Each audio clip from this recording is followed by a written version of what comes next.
State and prove Bernoulli's law of large numbers. ഈ ക്വസ്റ്റ്യനാണ് നമ്മളിവിടെ നോക്കുന്നത്. ഇപ്പം ബെർണോളി ലോ ഓഫ് ലാർജ് നമ്പറിൻ്റെ സ്റ്റേറ്റ്മെൻറ്റ് നോക്കാം. Consider n repetitions of a Bernoulli trial with probability of success p in a trial. Let xn denote the number of successes in n trials. Then for any epsilon greater than 0, however small, probability of modulus of xn by n minus p greater than epsilon will tend to 0 as n tends to infinity. അപ്പോൾ ഇതാണ് Bernoulli law of large നമ്പറിൻ്റെ statement. ഇതിനി നമ്മളെങ്ങനെയാണ് prove ചെയ്യാൻ പോകുന്നതെന്ന് നോക്കാം. അപ്പോൾ ഇവിടെ prove ചെയ്യാൻ പോകുമ്പം നമുക്കിവിടെ തന്നിരിക്കുന്നത് ഒരു ബെർണോളി ട്രയലാണ് അല്ലേ. ഒരു ബെർണോളി ട്രയലിൻ്റെ n റിപ്പീറ്റേഷൻസ് വന്നിട്ടുണ്ട്. അപ്പോൾ ബെർണോളി ട്രയൽ എന്ന് പറയുന്നാൽ ഒരു റാൻഡം എക്സ്പെരിമെൻ്റ് ആണ്. അതിൻ്റെ ഔട്ട്കമ്മുകളെ നമുക്ക് രണ്ടെണ്ണമായിട്ട് ക്ലാസിഫൈ ചെയ്യാൻ പറ്റും. അതായത് സക്സസ് എന്നും ഫെയിലിയർ എന്നും ക്ലാസിഫൈ ചെയ്യാൻ പറ്റുന്ന ഒരു ട്രയലാണ് ബെർണോളി ട്രയൽ. അതിൽ നമ്മളോട് പറഞ്ഞിരിക്കുന്നത് ഈ ബെർണോളി ട്രയലിനെ n ടൈംസ് റിപ്പീറ്റ് ചെയ്തിട്ടുണ്ട് എന്നും പ്രോബബിലിറ്റി ഓഫ് സക്സസ് എന്ന് പറയുന്നത് സ്മോൾ ലെറ്റർ p ആണ് എന്നും തന്നിട്ടുണ്ട്. അങ്ങനെയാണെങ്കിൽ xn, that is number of successes in n trials, അത് ഫോളോ ചെയ്യുന്നത് ഒരു ബൈനോമിയൽ ഡിസ്ട്രിബ്യൂഷൻ ആയിരിക്കും വിത്ത് പാരാമീറ്റേഴ്സ് n and p. ഇത് ബൈനോമിയൽ ഡിസ്ട്രിബ്യൂഷൻ്റെ ഡെറിവേഷനാണ്, ഡെഫിനിഷൻ എന്ന് വരുന്നതാണ്. Number of successes out of n trials of A Bernoulli trial will follow A binomial distribution with parameters n, അതായത് number of repetitions ആണ് n and p എന്ന് പറയുന്നത് probability of success. അപ്പോൾ xn എന്ന് പറയുന്ന random വേരിയബിളിൻ്റെ distribution നമുക്കറിയാം. അപ്പം അതിൻ്റെ മീനും വേരിയൻസും നമുക്ക് കണ്ടുപിടിക്കാം. What is expectation of xn? Expectation of xn is expectation of a Bernoulli random variable, that is np. And what is variance of xn? Variance of a Bernoulli random variable is npq. അപ്പം expectation of xnഉം variance of xnഉം നമുക്കറിയാം. അപ്പം നമ്മളിവിടെ Bernoulli law of large numbers prove ചെയ്യാൻ പോകുന്നത് ഷെബിഷെവ്സ് inequality ഉപയോഗിച്ചിട്ടാണ്. ഇപ്പോൾ ഷെബിഷെവ്സ് inequality നമ്മൾ apply ചെയ്യാൻ പോകുന്നത് xn ബൈ n എന്ന് പറയുന്ന ഈ റാൻഡം വേരിയബിളിനാണ്. അപ്പോൾ ഷെബിഷെവ്സ് ഇൻഇക്വാലിറ്റി അപ്ലൈ ചെയ്യണമെങ്കിൽ xn ബൈ എന്നിൻ്റെ മീനും അതിൻ്റെ സ്റ്റാൻഡേർഡ് ഡീവിയേഷനും നമുക്കറിയണം. അപ്പോൾ അതെങ്ങനെയാണ് കാണുക നമുക്ക് നോക്കാം. അപ്പോൾ അതിനായിട്ട് നമ്മൾ കാണുന്നത് expectation of xn by n ആണ് നമ്മൾ കാണാൻ നോക്കുന്നത്. അപ്പോൾ ദാറ്റ് ഈസ് ഈക്വൽ ടു ഈ 1/n ഇസ് എ കോൺസ്റ്റൻറ്റ്, അതിനെ നമുക്ക് എക്സ്പെക്റ്റേഷൻ്റെ പുറത്തേക്ക് വയ്ക്കാം. അപ്പോൾ 1/n into expectation of xn എന്നാണ് വരുന്നത്. That is equal to 1/n into expectation of xn നമുക്കറിയാം np ആണ്. അപ്പോൾ therefore expectation of xn by n is p, അതായത് മ്യൂ എന്ന് പറയാം. മ്യൂ എന്ന് പറയുന്ന മീൻ, xn ബൈ n എന്ന് പറയുന്ന റാൻഡം വേരിയബിളിൻ്റെ മീൻ മ്യൂ ആണ് നമുക്ക് കിട്ടിയിരിക്കുന്നത്. That is equal to p എന്ന് കിട്ടിയിട്ടുണ്ട്. ഇനി അതിൻ്റെ വേരിയൻസ് ആദ്യം നമുക്ക് നോക്കാം. വേരിയൻസ് സിഗ്മ സ്ക്വയർ കൊണ്ട് ഡിനോട്ട് ചെയ്യാം. അപ്പോൾ എനിക്ക് വേണ്ടത് variance of xn by n ആണ്. അപ്പോൾ ഈ വേരിയൻസിൻ്റെ ഉള്ളിൽ നിന്ന് ഞാൻ ഈ 1/n എന്ന് പറയുന്ന കോൺസ്റ്റൻറ്റിനെ പുറത്തേക്ക് എടുക്കുമ്പോൾ അതിൻ്റെ സ്ക്വയർ ആയിട്ടാണ് അത് പുറത്തേക്ക് വരിക. അപ്പോൾ 1/n square into variance of xn എന്നാണ് നമ്മൾ എഴുതേണ്ടത്. അപ്പോൾ that is equal to 1/n square into variance of xn എന്ന് പറഞ്ഞാൽ npq, that is equal to pq divided by n. ഇതാണ് സിഗ്മ സ്ക്വയർ. അതായത് നമ്മൾ അപ്ലൈ ചെയ്യാൻ പോകുന്നത് xn ബൈ n എന്ന് പറഞ്ഞ വേരിയബിളിൻ്റെ വേരിയൻസ് ആണ് സിഗ്മ സ്ക്വയർ കിട്ടിയിരിക്കുന്നത്. Therefore its standard deviation sigma is equal to root of pq by n. അപ്പം xn ബൈ n എന്ന് പറഞ്ഞ റാൻഡം വേരിയബിളിൻ്റെ മീൻ മ്യൂ നമുക്ക് കിട്ടിയിട്ടുണ്ട്. അതിൻ്റെ standard deviation sigma root of pq by n നമുക്ക് കിട്ടിക്കഴിഞ്ഞു. ഇനി നമ്മൾ ചെയ്യാൻ പോകുന്നത് applying Chebyshev's inequality. Applying Chebyshev's inequality to the random variable xn by n. xn by എന്നിന് നമ്മൾ ഷെബിഷെവ്സ് ഇൻഇക്വാലിറ്റി അപ്ലൈ ചെയ്യാൻ പോവുകയാണ്. അപ്പോൾ ഇതാണ് നമ്മൾ ഷെബിഷെവ്സ് ഇൻഇക്വാലിറ്റി, അതായത് probability of modulus of x minus mu greater than or equal to t sigma is less than or equal to 1 divided by t square. അപ്പോൾ ഇതാണ് നമ്മളിവിടെ അപ്ലൈ ചെയ്യാൻ പോകുന്നത്. നമ്മൾ റാൻഡം വേരിയബിൾ എക്സിൻ്റെ സ്ഥാനത്ത് നമ്മൾ എടുക്കുന്നത് xn ബൈ n ആണ്. That is probability of modulus of xn by n, ഇതാണ് എൻ്റെ റാൻഡം വേരിയബിൾ, മൈനസ് ഇതിൻ്റെ മീൻ നമ്മൾ മ്യൂ എന്ന് പറഞ്ഞിട്ട് പി എന്ന് കിട്ടിയിട്ടുണ്ട്, greater than or equal to t sigma is root of p q by n, നമ്മൾ റാൻഡം വേരിയബിളിൻ്റെ sigma root of p q by n ആണ്. And this is less than or equal to 1/t². ഇത് നമ്മൾ Chebyshev's inequality apply ചെയ്തിട്ട് നമുക്ക് കിട്ടിയ എക്സ്പ്രഷനാണ്. ഇനി നമുക്ക് പ്രൂവ് ചെയ്യേണ്ടത് probability of modulus of xn by n minus P greater than epsilon, ഇത് സീറോയിലേക്ക് പോകുന്നു എന്നാണ് നമുക്ക് ഷോ ചെയ്യേണ്ടത്. അപ്പോഴാണ് നമ്മൾ Bernoulli's law of large number prove ചെയ്യുന്നത് അല്ലേ. അപ്പോൾ ഇതാണ് നമ്മളുടെ രണ്ടാമത്തെ എക്സ്പ്രഷൻ. അപ്പോൾ ഈ രണ്ട് പേരെയും, 1നെയും 2വിനെയും നമ്മൾ കമ്പയർ ചെയ്യണം. Comparing 1 and 2, comparing 1 and 2. ഇപ്പോൾ 1നെയും 2വിനെയും കമ്പയർ ചെയ്യുമ്പോൾ ഇവിടെ ഓക്കെയാണ്, modulus of xn by n minus p, ഇവിടെയും modulus of xn minus p, ഇവിടെ greater than or equal to t into root of p q by 1 സ്ഥാനത്ത് ഇവിടെ ആപ്സലോൺ ആണ്. അപ്പോൾ ഇതിന്ന് നമ്മൾ ടിയുടെ വാല്യൂ കണ്ടുപിടിക്കും. സോ ദാറ്റ് നമ്മൾ പ്രോബബിലിറ്റി എന്തായിരിക്കും, 1/t² എന്ന രൂപത്തിൽ എഴുതാൻ പറ്റുമല്ലോ. അതിന് വേണ്ടിയിട്ട് ടിയുടെ വാല്യൂ ആണ് കണ്ടുപിടിക്കാൻ പോകുന്നത്. അപ്പോൾ കമ്പയർ ചെയ്യുമ്പോൾ നമുക്ക് എന്താ കിട്ടുന്നത്, t into root of p q by n is equal to epsilon. ഇത് രണ്ടിനെയും നമ്മൾ കമ്പയർ ചെയ്യുമ്പോൾ കിട്ടുന്നതാണ്. അപ്പം t into root of p q by n is equal to epsilon എന്ന് കിട്ടി. അപ്പോൾ നമുക്ക് ടി എന്താ നോക്കാം. T is equal to epsilon into root of p q by എന്നിനെ നമ്മൾ ഇപ്പുറത്തെ സൈഡിലേക്ക് കൊണ്ടുപോവുകയാണ്. അപ്പോൾ എൻ ബൈ പി ക്യൂ ഇങ്ങനെയാണ് കിട്ടുന്നത് അല്ലേ. അപ്പം T is equal to epsilon into root of N by P Q എന്ന് കിട്ടിയിരിക്കുന്നു. ഇനി നമുക്ക് വേണ്ടത് 1/t² വാല്യൂ ആണ്. അപ്പോൾ what is 1/t²? That is equal to 1/t², that is epsilon square into N divided by P Q, or this can be written as P Q divided by N epsilon square. അതായത് നമ്മളെ probability, that is നമ്മളെ probability എന്നാണ് probability of modulus of xn by n minus P greater than epsilon is less than or equal to 1/t² എന്നുള്ള എഴുതേണ്ട സ്ഥാനത്ത് നമുക്ക് വരുന്നത് p Q divided by N epsilon square എന്നാണ് വന്നിരിക്കുന്നത്. അപ്പോൾ ഇവിടെ പിയും ക്യൂവും probability of success and probability of failure ആണ്. അപ്പോൾ പി ക്യൂവിന് എടുക്കാൻ പറ്റുന്ന ഏറ്റവും ഹയസ്റ്റ് വാല്യൂ, പി ഇൻറ്റു ക്യൂവിന് എടുക്കാൻ പറ്റുന്ന ഏറ്റവും ഹയസ്റ്റ് വാല്യൂ 1/4 ആണ്.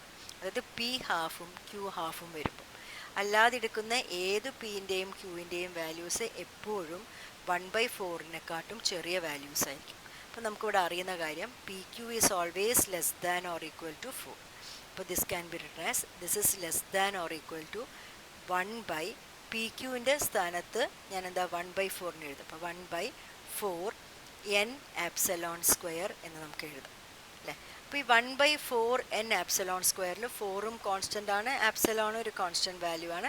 And this will tend to 0 as n tends to infinity.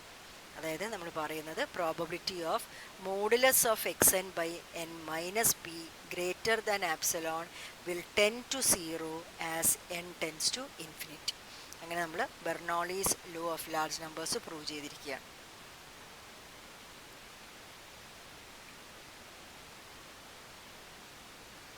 Next question. Using central limit theorem, obtain the probability distribution of the mean of a large sample of size n taken from a rectangular distribution over the interval 0,5. ഇപ്പോൾ central limit theorem ഉപയോഗിച്ചിട്ട് നമ്മൾ rectangular ഡിസ്ട്രിബ്യൂഷൻ്റെ ഒരു sample, rectangular distribution എടുത്തിരിക്കുന്ന ഒരു sample മീനിൻ്റെ ഡിസ്ട്രിബ്യൂഷനാണ് നമുക്ക് കാണേണ്ടത്. അപ്പോൾ സെൻട്രൽ ലിമിറ്റ് തിയറം എന്താ പറയുന്നത് നോക്കാം. Let sequence xn be a sequence of independent and identically distributed random variables, that is IID random variables, with expectation of xi is equal to mu and variance of xi is equal to sigma square, I is equal to 1, 2, 3, etc. And let Sn is equal to x1 plus x2 etc. plus x. Sn എന്ന് പറയുന്നത് sum of n random variables ആണ്. Then Sn will follow a normal distribution with mean n mu and standard deviation root n sigma, or xn bar, അതായത് Sn by n will follow a normal distribution with mean mu and standard deviation sigma by root n. അപ്പോൾ ഇതാണ് നമുക്ക് central limit theorem പറഞ്ഞു തരുന്നത്. അതായത് നമ്മുടെ അടുത്തുള്ള random variables ഏതോ ഡിസ്ട്രിബ്യൂഷൻ ഫോളോ ചെയ്യുന്നതായിക്കോട്ടെ, അവർക്കൊക്കെ പക്ഷെ അവരെല്ലാം ഇൻഡിപെൻഡൻ്റ് ആയിരിക്കണം, എല്ലാവരും ഒരേ ഡിസ്ട്രിബ്യൂഷൻ ആയിരിക്കണം with mean mu and variance sigma square. അങ്ങനെയാണെങ്കിൽ അവരുടെ സമ്മും ഒരു നോർമൽ ഡിസ്ട്രിബ്യൂഷൻ ആയിരിക്കും ഫോളോ ചെയ്യുക if n is large, as n tends to infinity ആണ്. This occurs when as n tends to infinity. N large ആകുമ്പോഴാണ് എന്ത് പറ്റുന്നത്, എക്സ് എൻ ബാർ അല്ലെങ്കിൽ s n normal distribution follow ചെയ്യുന്നത്. അപ്പോൾ ഇവിടെ നമുക്ക് വേണ്ടത് മീനിൻ്റെ ഡിസ്ട്രിബ്യൂഷനാണ്. അപ്പോൾ എക്സ് എൻ ബാർ ഫോളോ ചെയ്യുന്നത് ഏത് ഡിസ്ട്രിബ്യൂഷനാണ്, നോർമൽ ഡിസ്ട്രിബ്യൂഷനാണ് വിത്ത് മീൻ മ്യൂ. മ്യൂ എന്ന് പറയുന്നത് നമ്മുടെ ഡിസ്ട്രിബ്യൂഷൻ്റെ മീനാണ്. And standard deviation will be sigma by root N, where sigma is the standard deviation of the given distribution. അപ്പം നമുക്കിവിടെ തന്നിരിക്കുന്ന ഡിസ്ട്രിബ്യൂഷൻ, നമ്മളെ ഡിസ്ട്രിബ്യൂഷൻ ഒരു റെക്റ്റാങ്കുലർ ഡിസ്ട്രിബ്യൂഷനാണ്, ഓർ നമുക്ക് പറയാം uniform distribution in continuous case അല്ലേ. അപ്പോൾ rectangular distribution in the interval 0,5 ആണ് നമുക്ക് തന്നിരിക്കുന്ന ഡിസ്ട്രിബ്യൂഷൻ. ഇപ്പോൾ റെക്റ്റാങ്കുലർ ഡിസ്ട്രിബ്യൂഷൻ്റെ പ്രത്യേകത, in the interval a comma ബിയിലുള്ള ഒരു റെക്റ്റാങ്കുലർ ഡിസ്ട്രിബ്യൂഷനാണ് നമ്മളെ കയ്യിലുള്ളതെങ്കിൽ അതിൻ്റെ മീൻ എക്സ്പെക്റ്റേഷൻ ഓഫ് എക്സ് എന്ന് പറയുന്നത് a plus b by 2 ആണ്. That is a plus b by 2 ആയിരിക്കും. ആൻഡ് അതിൻ്റെ വേരിയൻസ് എന്ന് പറയുന്നത് b minus a the whole square divided by 12 ആയിരിക്കും. അപ്പോൾ ഇവിടെ നമ്മൾ പോകുമ്പോൾ ഇവിടെ എയുടെ സ്ഥാനത്ത് വന്നിരിക്കുന്നത് 0-ഉം ബിയുടെ സ്ഥാനത്ത് 5-ഉം ആണ് വന്നിരിക്കുന്നത്. അപ്പോൾ ഇവിടെയുള്ള മീൻ എക്സ്പെക്റ്റേഷൻ ഓഫ് എക്സ് അതിനെ നമുക്ക് മ്യൂ കൊണ്ട് ഡിനോട്ട് ചെയ്യാം. അപ്പോൾ mean mu, that is expectation of x is equal to a plus b by 2, that is equal to 5 by 2. And standard deviation is, അല്ലെങ്കിൽ വേരിയൻസ് ആദ്യം കാണാം, variance sigma square p of x is equal to b minus a, that is 0 minus 5 the whole square divided by 12 ആയിരിക്കും. that is equal to 25 divided by 12. Sigma square എന്ത് കിട്ടി, 25 divided by 12 കിട്ടി. അപ്പോൾ ഇവിടെ mu എന്ന് പറയുന്നത് mu is equal to 5 by 2-ഉം sigma square 25 by 12 ആണ്. അപ്പോൾ sigma is equal to root of 25 by 12 ഇങ്ങനെ നമുക്ക് എഴുതാം അല്ലേ. അപ്പോൾ ഇത് രണ്ടും നമുക്ക് കിട്ടിക്കഴിഞ്ഞു. ഇനി നമുക്ക് പറയാം x1 x2 എക്സെട്ര xn എന്ന് പറയുന്നത് n random variables following, these are n random variables following rectangular distribution. Rectangular ഡിസ്ട്രിബ്യൂഷനാണ് ഫോളോ ചെയ്യുന്നതെങ്കിൽ ഇവരുടെ സമ്മ് അല്ലെങ്കിൽ ഇവരുടെ സമ്മും ഒരു നോർമൽ ഡിസ്ട്രിബ്യൂഷൻ ആയിരിക്കും ഫോളോ ചെയ്യുന്നത് with mean mu and mean n mu and variance അല്ലെങ്കിൽ standard deviation root n sigma അല്ലേ. ഓർ എക്സ് എൻ ബാർ, ഇവരുടെ മീന് x N bar will follow a normal distribution with mean mu and standard deviation sigma by root. ഇത് നമുക്ക് അറിയുന്ന കാര്യമാണ്. അപ്പോൾ ഇവിടെ വെൻ എൻ ഇസ് ലാർജ്, ഇത് സംഭവിക്കുന്നത് എപ്പോഴല്ല, when n is large, n tends to infinity ആകുമ്പോഴാണ് ഇത് സംഭവിക്കുന്നത്. അപ്പോൾ ഇവിടെ നമുക്ക് അറിയുന്നത് x N bar will follow a normal distribution with mean mu. Mu എന്ന് പറയുന്നത് 5 by 2 ആണ്.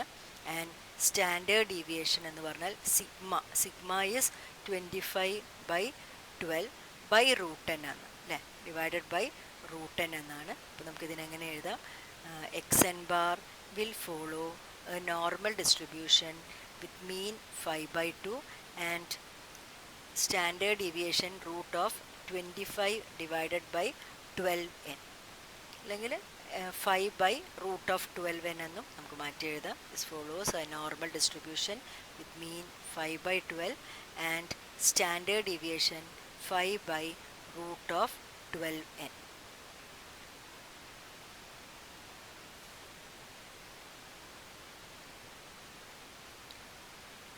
അടുത്ത ക്വസ്റ്റ്യൻ നോക്കാം. Explain systematic random sampling.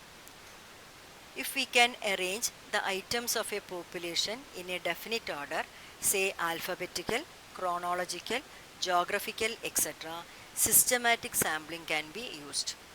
Once the items of the population are arranged in some order, assign them numbers 1, 2, 3, etc. Divide them into a number of groups which is equal to the required sample size. From the first group, choose an item at random using lottery method. If we select the fourth item, choose the fourth item of every group systematically. This will constitute a systematic sample.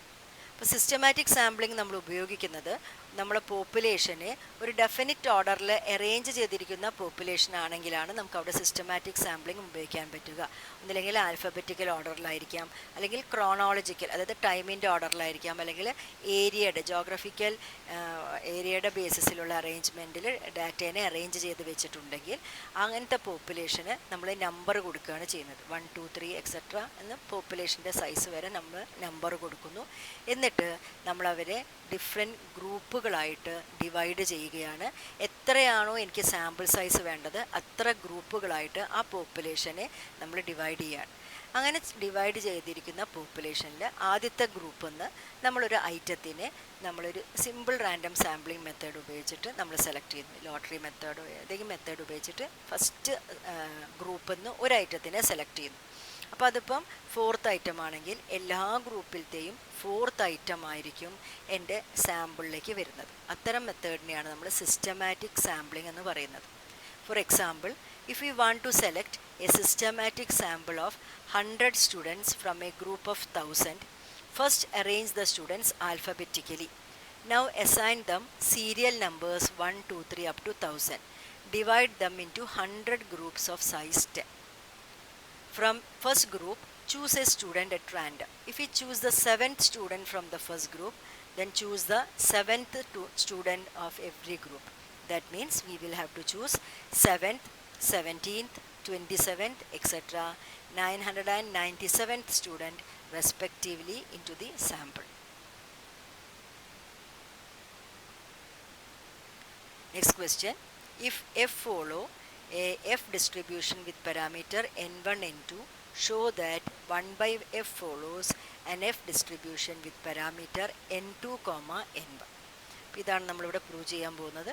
അപ്പോൾ ഇത് നമ്മൾ ചെയ്യാൻ ഉപയോഗിക്കുന്ന method change of variable technique ഉപയോഗിച്ചിട്ടാണ് നമ്മളിതിവിടെ ചെയ്യാൻ പോകുന്നത്. ഇതൊരു 5 മാർക്കിൻ്റെ ക്വസ്റ്റ്യൻ ആണ്. അപ്പം ആ മെത്തേഡാണ് ഇവിടെ നമ്മൾ ഉപയോഗിക്കാൻ പോകുന്നത്. അപ്പോൾ നമുക്ക് തന്നിരിക്കുന്നത് ക്യാപിറ്റൽ എഫ് എന്ന് പറയുന്നത് ഒരു എഫ് ഡിസ്ട്രിബ്യൂഷനാണ് ഫോളോ ചെയ്യുന്നത് വിത്ത് പാരാമീറ്റർ n1, n2 അല്ലേ. അങ്ങനെയാണെന്ന് വെച്ചാൽ ഇതിൻ്റെ PDF എന്താണ് നമുക്ക് നോക്കാം. PDF is given by F of F, that is equal to n1 raised to n1 by 2, n2 raised to n2 by 2 divided by beta n1 by 2, n2 by 2, f raised to n1 by 2 minus 1 divided by n1f plus n2 whole raised to n1 plus n2 divided by 2. ഇതാണ് നമ്മളുടെ F ഡിസ്ട്രിബ്യൂഷൻ്റെ PDF വരുന്നത്. Where F is greater than 0. n1, n2 parameter വരുന്ന അല്ലെങ്കിൽ degrees of freedom വരുന്ന ഒരു F ഡിസ്ട്രിബ്യൂഷൻ്റെ PDF ആണ് ഇത്. അപ്പോൾ നമുക്ക് കാണേണ്ടത് 1 by എഫിൻ്റെ ഡിസ്ട്രിബ്യൂഷനാണ്. അപ്പോൾ let y is equal to capital Y is equal to 1 by f. അപ്പോൾ 1 by എഫിൻ്റെ PDF ആണ് ഞാൻ എഴുതാൻ പോകുന്നത്. അപ്പോൾ അതിന് ചേഞ്ച് ഓഫ് വേരിയബിൾ ടെക്നിക്ക് ഉപയോഗിച്ചിട്ട് നമുക്ക് എഴുതാൻ പറ്റും g of y. PDF of yനെ നമ്മൾ എന്ത് എഴുതുന്നു? g of y. g of y is equal to f of capital F into 1 divided by modulus of dy by df. F ആണ് ഇവിടുത്തെ നമ്മളുടെ എക്സ് അല്ല, നമ്മളെ ഇവിടുത്തെ റാൻഡം വേരിയബിൾ എഫ് ആണ്. അപ്പോൾ dy/df എന്നാണ് നമ്മൾ എഴുതുന്നത് അല്ലേ. അപ്പോൾ ഇതിന് വേണ്ടിയിട്ട് എഫ് ഓഫ് എഫ് നമുക്ക് അറിയാം, നമ്മളിവിടെ എഴുതി വെച്ചിട്ടുണ്ട്.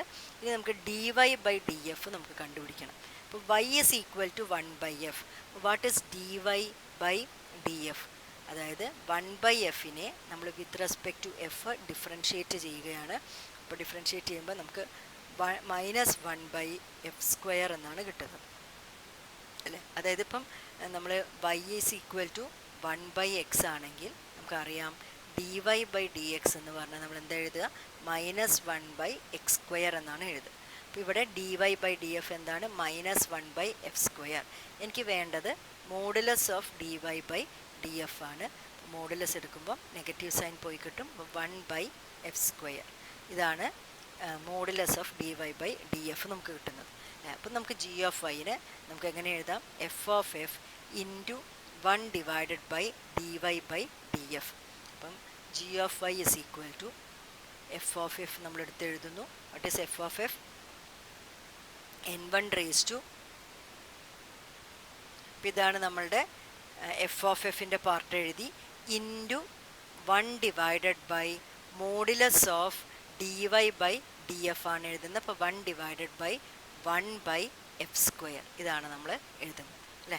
അപ്പോൾ ദാറ്റ് ഈസ് ഈക്വൽ ടു, ഇനി നമുക്കൊന്ന് ടേംസിനൊന്ന് അറേഞ്ച് ചെയ്തിട്ട് എഴുതാം. അപ്പോൾ ദിസ് ഇസ് ഈക്വൽ ടു നമ്മൾ എഴുതുന്നത് n1 raise to n1/2, n2 raise to n2/2 ഉണ്ട്, divided by beta n1/2, n2/2. അപ്പോൾ ഇത് കോൺസ്റ്റൻ്റ് ആയിട്ട് വരുന്ന ടേമാണ്.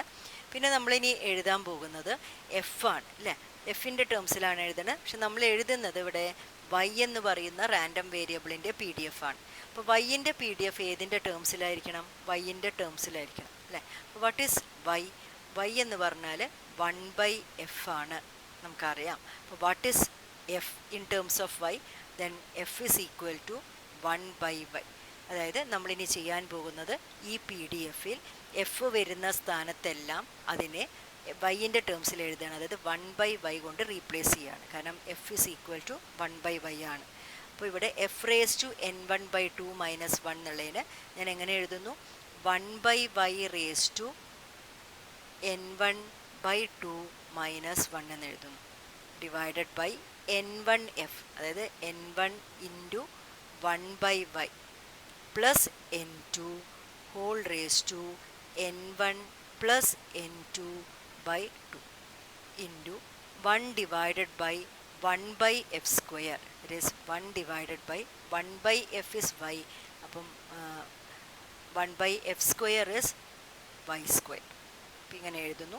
ഇനി ഞാൻ ചെയ്യാൻ പോകുന്നത് കോൺസ്റ്റൻ്റൊക്കെ ഒരു മാറ്റം വരുത്താനില്ല. എന്നാൽ വൈൻ്റെ ഈ ടേംസിനെയെല്ലാം ഒന്ന് ഒരുമിച്ചിട്ട് എഴുതാൻ പോവുകയാണ്. കോമൺ ടേംസിനെയൊക്കെ ഒന്ന് ക്യാൻസൽ ചെയ്ത് ചെറുതാക്കിയിട്ട് എഴുതാൻ പോവുകയാണ്. അപ്പോൾ ദിസ് ഇസ് ഈക്വൽ ടു, നമ്മൾ ആദ്യം n1 റേസ് ടു n1/2 എഴുതുന്നു, n2 raise to n2/2 divided by beta n1/2, n2/2 constant term എഴുതി. ഇനി ഇവിടെ വൈൻ്റെ ടേമാണ്. ഇപ്പോൾ 1/y റേസ് ടു n1/n2 -1 ആണ്. അപ്പോൾ 1/yനെ നമുക്ക് എങ്ങനെ എഴുതാം? y റേസ് ടു -1 എഴുതും അല്ലേ. അപ്പോൾ നമുക്കിവിടെ y raise to -1 whole raise to, ഇവിടെ പവറിലുള്ളത് n1/2 -1 ആണ്. അതിന് നമ്മളിങ്ങനെ എഴുതുന്നു, this is equal to y raise to minus of n1/2 minus of -1 +1 എന്നാണ് എഴുതാൻ പോകുന്നത്. അപ്പോൾ ഞാനിവിടെ എഴുതുന്നത് y raise to minus n1/2 +1. Okay. പിന്നെ ഇവിടെ നോക്കുക, ഇവിടെ ഒരു 1/y² ഉണ്ട്. അപ്പോൾ നമുക്കതിന് y റേസ് ടു -2 എന്ന് എഴുതും. അപ്പോൾ വൈൻ്റെ ടേംസിനൊക്കെ ഒരുമിച്ച് കൊണ്ട് എഴുതും, ഡിവൈഡഡ് ബൈ താഴെ നോക്കുമ്പം ഇവിടെ n1/y പ്ലസ് n2 ആണ്. ഇവിടെ y വെച്ചിട്ട് ക്രോസ് മൾട്ടിപ്ലൈ ചെയ്യുമ്പോൾ n1 plus n2y whole divided by y. അതിൻ്റെ പവറിൽ എന്താ വരുന്നത്? n1 plus n2 divided by 2 ഇങ്ങനെയാണ് വരുന്നത് അല്ലേ. അപ്പോൾ ഇവിടെയും നോക്കുമ്പോൾ അത് ഇവിടെ ഏറ്റവും ന്യൂമറേറ്ററിൽ ഒരു വൈൻ്റെ ടേം എഗെയിൻ വന്ന് കിടക്കുന്നുണ്ട്. That is y raise to, ആ y എന്താണ്? y raise to n1 plus n2/2. ആ ടേമിനെ ഞാൻ ന്യൂമറേറ്ററിലേക്ക് കൊണ്ടുപോകാൻ പോവുകയാണ്. അപ്പം ഇവിടെ 2 വൈൻ്റെ ടേം നമ്മൾ ഓൾറെഡി വെച്ചിട്ടുണ്ട്. അതിൻ്റെ കൂടെ ഈ വൈനെയും കൂടി നമ്മൾ എന്ത് ചെയ്യാൻ പോവാണ്, y raise to n1 + n2/2 നമ്മൾ മുകളിലേക്ക് കൊണ്ടുപോവുകയാണ്. അപ്പോൾ എന്താ വരുന്നത് നോക്കാം. g of y is equal to നമുക്ക് വരുന്നത് n1 raise to n1/2 n2 raise to n2/2 divided by beta n1/2 n2/2. വൈൻ്റെ ടേംസ് ആണ് എഴുതുന്നത്. അപ്പോൾ വൈൻ്റെ ഒരു term y raise to -n1/2 plus 1 ഉണ്ട്. പിന്നെ y റേസ് ടു -2 ഉണ്ട്. അപ്പോൾ നമ്മൾ താഴത്തുനിന്ന് കൊണ്ടുവന്ന y raise to n1 + n2 divided by 2 എന്ന ടേമുണ്ട്. ഇതൊക്കെ വൈൻ്റെ ടേംസ് ആണ്. ഡിവൈഡഡ് ബൈ, അപ്പോൾ ഡിനോമിനേറ്ററിൽ ഇനി വരാൻ പോകുന്നത് ഇപ്പം n2y + n1 whole raise to n1 + n2/2 ആണ്. അപ്പോൾ ഇങ്ങനെ കിട്ടിക്കഴിഞ്ഞു. ഞാൻ ഇവിടുന്ന് ഇപ്പോൾ ഇവിടെ സിംപ്ലിഫൈ ചെയ്യേണ്ടത് ഈ ടേമുകളെ മാത്രമാണ്. അപ്പോൾ വൈൻ്റെ പവേഴ്സിനെല്ലാം ഞാൻ ഇവിടെ വെച്ചിട്ട് ആഡ് ചെയ്യാണ്. y റേസ് ടു ഇവിടെ n1/2 + 1 ഉണ്ട്. ഇവിടെ പവേഴ്സിനെല്ലാം എടുത്ത് ആഡ് ചെയ്യാണ്. ഒരു -2 ഉണ്ട്. ഇവിടെ എന്തുണ്ട്, പ്ലസ് n1 + n2/2 ഉണ്ട്. അതിന് ഞാൻ n1/2 + n2/2 എന്ന് സ്പ്ലിറ്റ് ചെയ്തിട്ട് എഴുതുകയാണ്, നമുക്ക് ക്യാൻസൽ ചെയ്ത് പോകാനുള്ള സൗകര്യത്തിന്. അപ്പോൾ ഞാനിവിടെ ചെയ്തിരിക്കുന്നത്, ഇവിടെ വന്നിരിക്കുന്ന ഈ വൈൻ്റെ എല്ലാ ടേംസിനെയും ഞാൻ അതിൻ്റെ പവറുകൾ എല്ലാം വൈൻ്റെ പവേഴ്സാണ് അല്ലേ. അപ്പോൾ ഞാനിവിടെ അതിൻ്റെ പവേഴ്സിനെ മാത്രം എടുത്തിട്ട് ആഡ് ചെയ്തു. അപ്പോൾ ആഡ് ചെയ്ത് വരുമ്പോൾ കോമൺ ആയിട്ട് കുറച്ച് ടേമുകൾ ക്യാൻസൽ ചെയ്ത് പോകും. അപ്പോൾ -n1/2 ഉണ്ട്, പ്ലസ് n1/2 ഉണ്ട്. ആ 2 ടേമുകൾ ക്യാൻസലായി. പിന്നെ ഇവിടെ 1 -2 ഉണ്ട്, അവിടെ ഒരു -1 വരും. ബാക്കിയുള്ളത് n2/2 ആണ്. അപ്പോൾ ഇതിനെ സിംപ്ലിഫൈ ചെയ്യുമ്പോൾ നമുക്ക് കിട്ടുന്നത് y റേസ് ടു n2/2 -1 ആണ് അല്ലേ. അപ്പോൾ നമ്മളിതിനെ എങ്ങനെ എഴുതുന്നു, ദിസ് ഈസ് ഈക്വൽ ടു, ഇനി ഇവിടെ നമ്മൾ ഒരു പാറ്റേൺ ഫോളോ ചെയ്യാൻ വേണ്ടിയിട്ട് ജസ്റ്റ് വരെ n2ൻ്റെ ടേമുകൾ ആദ്യം മാറ്റി എഴുതുന്നു. യാതൊരു വ്യത്യാസവും വരുന്നില്ല. ഞാനിവിടെ n2 റേസ് ടു n2/2 എന്ന് എഴുതുന്നു. n1 raise to n1/2 divided by beta ഇതിന് മാറ്റി എഴുതുന്നു. അതായത് n2/2 n1/2 ഇങ്ങനെ എഴുതിയാലൊന്നും ഇവിടെ യാതൊരു വ്യത്യാസവും വരുന്നില്ല. ഇനി വൈൻ്റെ ടേം നമ്മൾ സിംപ്ലിഫൈ ചെയ്ത് വെച്ചത് y റേസ് ടു n2/2 -1 എന്നെഴുതി, ഡിവൈഡഡ് ബൈ താഴെ n2y + n1 whole raise to n1 + n2/2 എന്ന് എഴുതി വെച്ചു. അപ്പോൾ ഇതാണ് g of y എന്ന് കിട്ടിയിരിക്കുന്നത്. y എന്ന് പറഞ്ഞാൽ 1/f ആണ്. അപ്പോൾ വൈൻ്റെ ഡിസ്ട്രിബ്യൂഷൻ അല്ലെങ്കിൽ PDF നമ്മൾക്ക് കിട്ടി. അപ്പോൾ ഇത് നോക്കുമ്പോൾ ഇതൊരു എഫ് ഡിസ്ട്രിബ്യൂഷൻ്റെ അതേ PDF-ൻ്റെ പാറ്റേൺ തന്നെയാണ് വരുന്നത്. എന്ത് വ്യത്യാസമാണ് വന്നിരിക്കുന്നത്, n1ഉം n2ൻ്റെയും സ്ഥാനങ്ങൾ മാറിയിട്ട് വന്നിട്ടുണ്ട്. n1 വരുന്ന സ്ഥാനത്ത് n2ഉം n2 വരുന്ന സ്ഥാനത്ത് n1ഉം വന്നിട്ടുണ്ട് എന്നുള്ള വ്യത്യാസമേ ഉള്ളൂ. Therefore we can say that y, that is 1/f, will follow a f distribution with parameters n2, n1. ഇങ്ങനെയാണ് നമ്മളിത് പ്രൂവ് ചെയ്യുന്നത്.